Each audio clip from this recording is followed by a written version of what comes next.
Hey, welcome to another Enneagram podcast. Yeah, that's right. Yet another Enneagram podcast. But this one's different.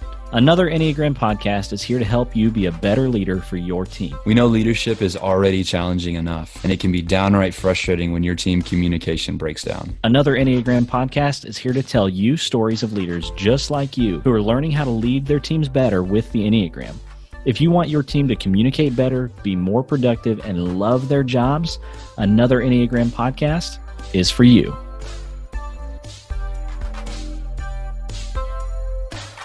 Hey, welcome back to another Enneagram podcast. I am your co-host, Ryan, with my other co-host, Cody, and we're continuing our rapid fire series today on the top 10 questions that I get about the Enneagram.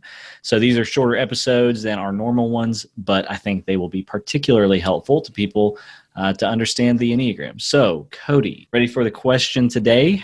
Let's go.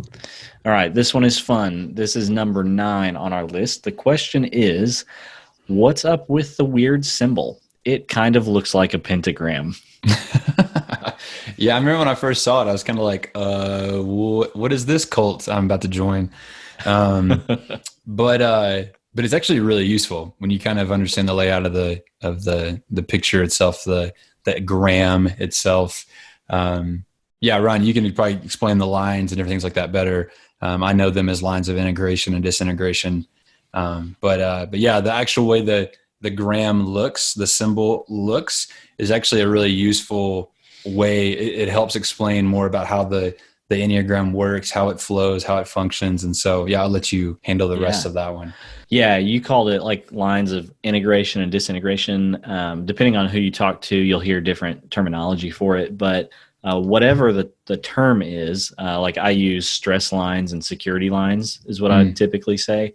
But whatever term that you hear or whatever term people say, what it means is that there's a lot of information contained within those lines, right? The symbol that you see when you see the Enneagram is not random. It's not just something that somebody put together that thought was cool. Like there's actually meaning to every single part of it. And so once you understand the system, all those different lines, regardless of what you call them, will start to make a lot of sense and give you a lot of insight into, different Enneagram types and the things they take on under stress or when they're relaxed, right? And so there's a lot of value in knowing those. I will say I've only been accused of witchcraft once when teaching the Enneagram.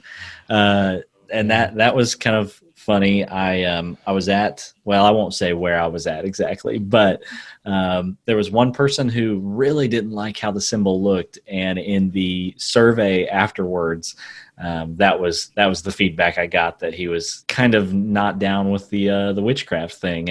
And so the joke that I started making after that, whenever I thought I might be in an environment where people might be concerned about that, is that I would say, look, the Enneagram is a 9-pointed diagram. It's literally what the word means, right? Mm-hmm. The pentagram, which you are worried about right now, has 5 points, right? Which means that a square is technically closer to a pentagram than the Enneagram is. We're multiple points off here. And so it can look weird, but once you understand like what everything in it means, then it all begins to make a lot of sense, and it's actually really helpful. The symbol itself is really helpful, and it's not just a symbol or an icon or a logo. Yeah. So. Yeah. I love that you said it's not random. Like it's intentional. I think some people look at that, the symbol itself, and think it's like a logo, that like, it's like the branding for the Enneagram. Right. But it's actually a tool that you'll continue to reference over and over and over again. It helps you lay out the idea of triads and different groupings, and like you said, your stress and security points and different things like that. And then even when you start talking about types like number 9 and how they sit at the top of the Enneagram, there's different things in there that you will continue to reference the symbol itself. And so, I'm actually very thankful for the way it's laid out, because they very easily could have made it much more complicated. But it's something that's actually quite useful. Absolutely. All right. Anything else on that one? No, that's it, man. Okay. We'll be back for number 8.